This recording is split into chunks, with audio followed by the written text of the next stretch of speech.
Hello friends, welcome to अनुभव academy. Guys, वर्ग 3 का पेपर जल्द ही होने वाला है।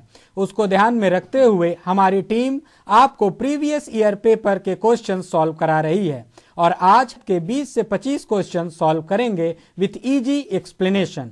गाइस, इस प्रीवियस ईयर पेपर्स को सॉल्व करने से पहले मैं आपको बताना चाहूँगा इसके क्वेश्चन आज हम सॉल्व करेंगे, उसी क्वेश्चन को हमने फ्री मॉक टेस्ट में कन्वर्ट कर दिया है। डिस्क्रिप्शन में दी गई लिंक में क्लिक करके आप फ्री में मॉक टेस्ट दे सकते हैं। उसके बाद आपने कहां पर क्या गलती की उसे समझने के लिए इस वीडियो को ध्यान से देखें। इसके साथ ही आगे की वीडियो और फ्री मॉक टेस्ट को मिस ना करने के लिए अभी सब्सक्राइब करें हमारे चैनल को, साथ ही बेल आइकॉन को दबाएं। फर्स्ट क्वेश्चन, मानव विकास की वह अवस्था जिसे सुनहरी अवस्था कहा जाता है वह है, सही आंसर है बाल्यावस्था। आइए इसके बारे में देखते हैं। मानव विकास की बाल्यावस्था को सुनहरी अवस्था कहा जाता है। इस अवस्था में अधिगम क्षमता का विकास प्रारंभ होता है। बालक अपनी क्षमता के अनुसार इस अवस्था में अधिगम करता है। इसी अवस्था में संवेगात्मक विकास भी प्रारंभ होता है। संवेगात्मक विकास का संबंध मानसिक विकास से होता है। इसी अवस्था में बालक किसी विषय वस्तु को समझने की भरपूर कोशिश करता है। बाल्यावस्था बालक जो बालक होता है, बालक की एक उम्र होती है, शैशवावस्था के बाद आती है, उसके बारे में बताया गया है। सेकंड क्वेश्चन, विकास की किस अवस्था में बुद्धि का अधिकतम विकास होता है? दोस्तों, बुद्धि का अधिकतम विकास होता है किशोरा अवस्था में। आइए समझते हैं कैसे। किशोरा अवस्था में बुद्धि का अधिकतम विकास होता है। इस अवस्था में बालक में संज्ञानात्मक एवं शारीरिक विकास पूर्ण हो जाता है। इससे उसकी रचनात्मकता एवं सृजनशीलता क्षमता बढ़ जाती है। किशोरा अवस्था में बालक अपने लक्ष्य की ओर तीव्र गति से अग्रसर होता है। वह अधिक महत्वाकांक्षी हो जाता है। इसलिए यह माना जाता है कि किशोरा अवस्था में बुद्धि का अधिकतम विकास होता है। थर्ड क्वेश्चन, बाल विकास को प्रभावित करने वाले कारक कौन से हैं? ये 4 ऑप्शन दिए हैं, इसमें से सही ऑप्शन है हमारा शारीरिक कारक, ऑप्शन नंबर डी। आइए समझते हैं इसको। शारीरिक कारक बाल विकास को प्रभावित करने वाले प्रमुख कारक माने जाते हैं। शारीरिक कारकों में शारीरिक आकार एवं स्वरूप, स्वास्थ्य स्तर, पोषण, अवरोधक क्षमता इत्यादि को शामिल किया जाता है। शारीरिक विकास से ही संज्ञानात्मक विकास संभव है। संज्ञानात्मक विकास के लिए यह आवश्यक है कि पोषण का स्तर ऊंचा हो, साथ ही पारिवारिक परिस्थितियां भी अनुकूल हों। पारिवारिक परिस्थितियां प्रतिकूल रहने पर बालकों के संज्ञानात्मक एवं शारीरिक विकास पर नकारात्मक प्रभाव पड़ता है। फोर्थ क्वेश्चन, वंशानुक्रम व्यक्ति की जन्मजात विशेषताओं का पूर्ण योग है। यह कथन किसका है? यह कथन है B.N. झा का। आइए पूरा पढ़ते हैं इसके बारे में। वंशानुक्रम व्यक्ति की जन्मजात विशेषताओं का पूर्ण योग है, यह कथन B.N. झा का है। B.N. झा के अनुसार व्यक्ति का शारीरिक एवं मानसिक विकास वंशानुक्रम के अनुसार निर्धारित होता है। वंशानुक्रम माता पिता से संतान को प्राप्त होने वाले गुणों का नाम है जो जीन के माध्यम से आते हैं। एक बालक की आनुवांशिकता में उन सभी शारीरिक संरचनाओं, विशेषताओं, क्रियाओं एवं क्षमताओं का योग निहित रहता है जिनको वह अपने माता पिता व अन्य पूर्वजों से प्राप्त करता है। फिफ्थ क्वेश्चन, समाजीकरण की निम्नलिखित में से कौन सी अवस्थाएं हैं? तो इसका सही आंसर है प्रारंभिक बाल्यावस्था। आइए इसके बारे में समझते हैं। प्रारंभिक बाल्यावस्था समाजीकरण की विशिष्ट अवस्था होती है। इसी अवस्था में बालक विभिन्न सामाजिक गतिविधियों के संपर्क में आता है, समाज के विभिन्न पहलुओं को भली भांति समझता है। वह अपनी अधिगम क्षमता का विकास भी इसी अवस्था से प्रारंभ करता है। सिक्स्थ क्वेश्चन पढ़ेंगे, मैं और मुझे का सिद्धांत किसे कहा जाता है?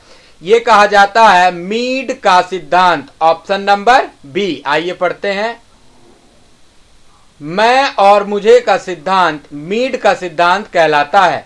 इस सिद्धांत के अनुसार मीड ने साबित किया है कि बाल्यावस्था में कोई भी बालक मैं और मुझे से अभिप्रेरित होता है। इस अवस्था में बालक में अधिगम क्षमता का विकास प्रारंभ होने लगता है।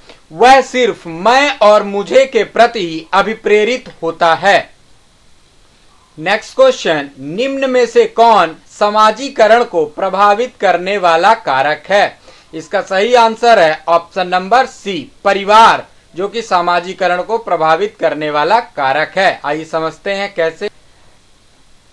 परिवार समाजीकरण को प्रभावित करने वाला प्रमुख कारक माना जाता है। पारिवारिक परिवेश से समाजीकरण का विकास होता है। परिवारों के अभाव में समाज का विकास संभव नहीं है। मनुष्य एक सामाजिक प्राणी है जहां वह अधिगम करता है। बालक की प्रथम पाठशाला परिवार होता है, तत्पश्चात वह समाज का हिस्सा बनता है। दोस्तों, इसको पढ़ने के बाद आप वीडियो को पॉज करें और स्वयं पढ़ने की कोशिश करें। मैं अगर चाहता तो ये आंसर्स इसमें ना डालता, केवल पढ़ के आपको बता सकता था, लेकिन आप इसको पॉज करके स्वयं भी पढ़ सकते हैं। नेक्स्ट क्वेश्चन पढ़ेंगे, भाषा एक माध्यम है। पहला दिया हुआ है भावों को अभिव्यक्त करने का, दूसरा विचारों को अभिव्यक्त करने का, तीसरा भावों एवं विचार दोनों को अभिव्यक्त करने का। बिल्कुल सही, C option is the right answer. आइए इसको हम समझते हैं। भाषा भावों एवं विचारों को अभिव्यक्त करने का माध्यम है। भाषा के जरिए भावों एवं विचारों को समझा जाता है। भाषा संचार का माध्यम है, संचार कम्युनिकेशन, जिसके जरिए संवाद किया जाता है। भाव एवं विचार दोनों ही संवाद के प्रतिरूप माने जाते हैं। संवाद शैली में भाषा का विशेष महत्व माना जाता है। नेक्स्ट क्वेश्चन पढ़ते हैं, सृजनात्मकता क्या है? पहला, समस्याओं के मौलिक और अपसारी समाधानों की अथवा तैयार करने की योग्यता।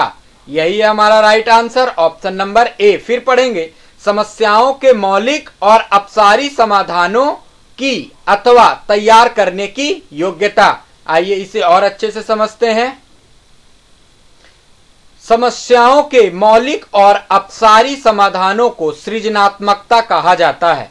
सृजनात्मकता का संबंध संज्ञानात्मक विकास से संबंधित है। संज्ञानात्मक विकास के साथ साथ सृजनात्मकता का विकास भी तीव्र गति से होता है। सृजनात्मकता बुद्धि को विकसित करती है, जो समस्याओं के समाधान में महत्वपूर्ण भूमिका निभाती है। नेक्स्ट क्वेश्चन देखेंगे, जो बुद्धि है लिंग पर निर्भर करती है। इस कथन से क्या आप सहमत हैं? लिंग अर्थात पुल्लिंग, स्त्रीलिंग, किसी की बुद्धि, किसी की मानसिक स्थिति, सोच की क्षमता। नहीं, हम इससे पूर्णतः असहमत हैं। आइए समझते हैं। बुद्धि लिंग पर निर्भर करती है, इस कथन से पूर्णतः असहमति का भाव प्रकट होता है। बालक या बालिका का शारीरिक एवं मानसिक विकास सामाजिक एवं पारिवारिक पृष्ठभूमि द्वारा निर्धारित होता है। प्रतिकूल वातावरण में विकास पर नकारात्मक भाव झलकता है तथा अनुकूल वातावरण में विकास पर सकारात्मक भाव दृष्टिगोचर होता है। लिंग के अनुसार बुद्धि का निर्धारण नहीं होता है, बल्कि परिस्थितियों के अनुसार बुद्धि का विकास होता है। नेक्स्ट क्वेश्चन, एक बालक की शिक्षा का अर्थ है एक पुरुष की शिक्षा, जबकि एक बालिका की शिक्षा का अर्थ है पूरे परिवार, एक पूरे परिवार की शिक्षा। महिला शिक्षा के संदर्भ में यह कथन किसका है? यह कथन है दोस्तों महात्मा गांधी का, ऑप्शन नंबर बी। आइए और पढ़ते हैं। महात्मा गांधी जी का मानना था कि एक बालक की शिक्षा का अर्थ है एक पुरुष की शिक्षा, जबकि एक बालिका की शिक्षा का अर्थ है एक परिवार की शिक्षा। महात्मा गांधी महिला शिक्षा के प्रबल समर्थक थे। महिला शिक्षा के परिवार में शिक्षा का विस्तार तेजी से होता है। अगर महिला शिक्षित है तो पूरे के पूरे परिवार की शिक्षा का विस्तार तेजी से बढ़ता है। वह महिला सभी को शिक्षित करने का प्रयास करती है। एक शिक्षित महिला ही शिक्षित परिवार को सृजित कर सकती है। नेक्स्ट क्वेश्चन देखेंगे, निम्नलिखित में से कौन सा मूल्यांकन अध्याय के बीच बीच में होता है? इसका सही आंसर है ऑप्शन नंबर ए, योगात्मक मूल्यांकन। आइए और पढ़ते हैं इसके बारे में। मूल्यांकन वह माध्यम है जिसके आधार पर योग्यता एवं क्षमता का व्यापक अध्ययन किया जाता है। मूल्यांकन अध्ययन के बीच बीच में योगात्मक मूल्यांकन किया जाता है। योगात्मक मूल्यांकन के अंतर्गत योग्यता एवं क्षमता का व्यापक मूल्यांकन किया जाता है। नेक्स्ट क्वेश्चन, जब परीक्षार्थियों की संख्या सर्वाधिक हो तो उनके मूल्यांकन के लिए किस प्रकार के प्रश्न का प्रयोग किया जाएगा? तो इसका सही आंसर है वस्तुनिष्ठ प्रश्न अर्थात ऑब्जेक्टिव क्वेश्चंस। आइए और समझते हैं। जब परीक्षार्थियों की संख्या सर्वाधिक हो, ज्यादा हो, तो अंक मूल्यांकन के लिए वस्तुनिष्ठ प्रकार के प्रश्न का प्रयोग किया जाता है। वस्तुनिष्ठ अर्थात ऑब्जेक्टिव क्वेश्चन जिसमें ऑप्शन दिए रहते हैं ए बी सी डी, जिस तरह से हम क्वेश्चन सॉल्व कर रहे हैं। वस्तुनिष्ठ प्रकार के प्रश्न में प्रशिक्षणार्थियों परीक्षार्थियों को 4 या 5 विकल्प दिया जाता है। उनमें से एक सही विकल्प का चयन करना होता है। यह तरीका काफी आसान एवं परीक्षार्थियों के लिए भी सुगम माना जाता है। नेक्स्ट क्वेश्चन पढ़ेंगे, मूल्यांकन का मुख्य उद्देश्य होना चाहिए। पढ़ेंगे, शिक्षार्थियों की उपलब्धि को मापना। दूसरा, यह निर्णय लेना कि क्या पढ़ाना है। तीसरा, सीखने में होने वाली कमियों का निदान करना। ये होता है मूल्यांकन का मुख्य उद्देश्य। तो ऑप्शन नंबर सी। आइए और पढ़ते हैं इसके बारे में। मूल्यांकन का मूल उद्देश्य सीखने में होने वाली कमियों का निदान करना होना चाहिए। इसके माध्यम से शिक्षार्थियों की उपलब्धि को नहीं मापना चाहिए और ना ही शिक्षार्थियों की त्रुटियां निकालनी चाहिए। मूल्यांकन का मूल स्वरूप सार्थक एवं सकारात्मकता से परिपूर्ण होना चाहिए। नेक्स्ट क्वेश्चन पढ़ेंगे, निम्न में से कौन समावेशी शिक्षा की प्रक्रिया है? तो इसका सही ऑप्शन है दोस्तों ऑप्शन नंबर बी, संस्था रहित शिक्षा। ये समावेशी शिक्षा की प्रक्रिया है। आइए समझते हैं कैसे। संस्था रहित शिक्षा समावेशी शिक्षा की प्रक्रिया है। समावेशी शिक्षा वह प्रक्रिया है जिसके अंतर्गत समाज के सभी वर्गों को एक समान शिक्षा प्रदान की जाती है। इसमें किसी भी स्तर का भेदभाव नहीं किया जाता है। संस्था रहित शिक्षा को इसलिए समावेशी शिक्षा की प्रक्रिया माना जाता है क्योंकि समाज का कोई भी वर्ग या समूह स्वतंत्र रूप से कहीं पर भी एक समान शिक्षा प्राप्त कर सकता है। नेक्स्ट क्वेश्चन पढ़ेंगे, भाषा एवं संप्रेषण अधिगम अशक्तता को निम्न में से क्या कहा गया है? इसको कहा गया है अफेजिया। आइए इसको और पढ़ते हैं। भाषा एवं संप्रेषण अधिगम अशक्तता अफेजिया कहलाती है। इसमें बालक भाषा एवं संप्रेषण संबंधित समस्याओं से ग्रसित रहता है। वह भाषा को सही ढंग से समझ नहीं पाता है और ना ही भाषा का सही उच्चारण ही कर पाता है। ऐसे बालकों में संप्रेषण संबंधित विकार भी उत्पन्न हो जाते हैं।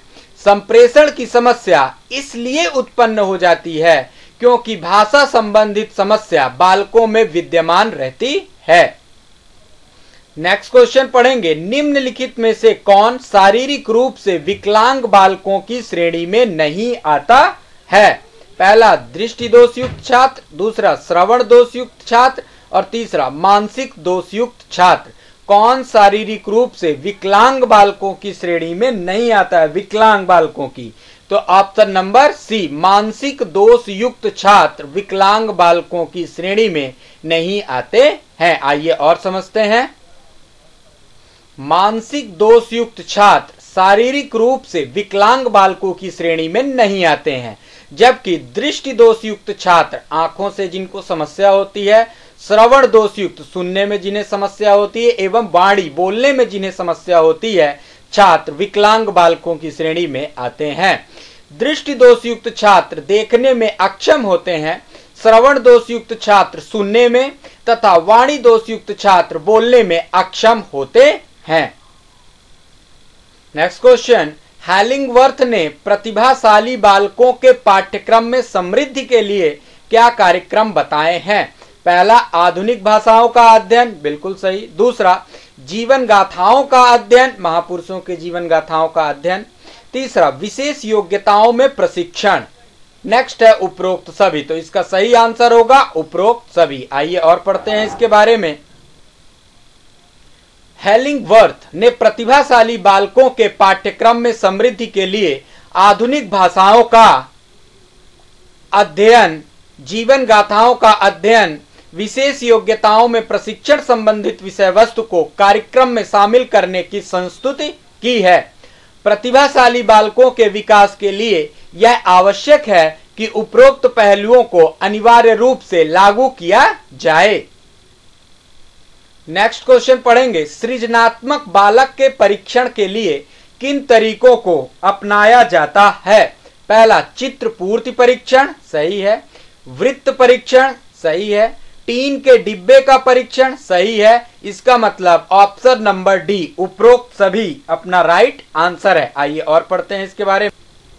सृजनात्मकता बालक के परीक्षण के लिए चित्र पूर्ति परीक्षण, वृत्त परीक्षण, टीन के डिब्बे के परीक्षण के तरीकों को विशेष रूप से अपनाया जाता है। इन उपकरणों के माध्यम से बालक अधिगम करता है एवं अपनी क्षमता के अनुरूप इनका अध्ययन करता है तथा इन्हें भली भांति समझने की कोशिश करता है। वह इन वस्तुओं में परिवर्तन करने की कोशिश करता है। आज का लास्ट क्वेश्चन पढ़ते हैं। सीखना अनुभव या व्यवहार में परिवर्तन है, यह कथन किस विद्वान का है? यह कथन है गेट्स का। आइए और पढ़ते हैं इसके बारे में। गेट्स के अनुसार सीखना अनुभव या व्यवहार में परिवर्तन है। अधिगम से कार्यशैली में विकास होता है। अधिगम क्षमता के बढ़ने के साथ साथ अनुभव या व्यवहार में परिवर्तन आने लगता है। बालकों में रचनात्मकता का विकास होने लगता है तथा वह अधिक भावुक एवं संवेदनशील हो जाता है। अनुभव के साथ साथ उसकी कार्यक्षमता भी तेजी से बढ़ती है। दोस्तों, इस पूरे वीडियोस में मैंने क्वेश्चन के साथ साथ आपको डिस्क्रिप्शन भी बताया है और साथ में आपको डिस्क्रिप्शंस दिख भी रहे हैं। बीच बीच में वीडियो पॉज करके इन डिस्क्रिप्शंस को स्वयं पढ़ें और मॉक टेस्ट देने के लिए इस वीडियो की नीचे दी गई डिस्क्रिप्शन लिंक पे क्लिक करें, मॉक टेस्ट दें, अपना स्कोर देखें और देखें कि हमारे क्वेश्चंस कहां-कहां गलत हो रहे हैं। तो दोस्तों, चैनल को सब्सक्राइब जरूर करें जिससे आगे आने वाले वीडियोस आपको आसानी से मिल सकें। नमस्कार दोस्तों।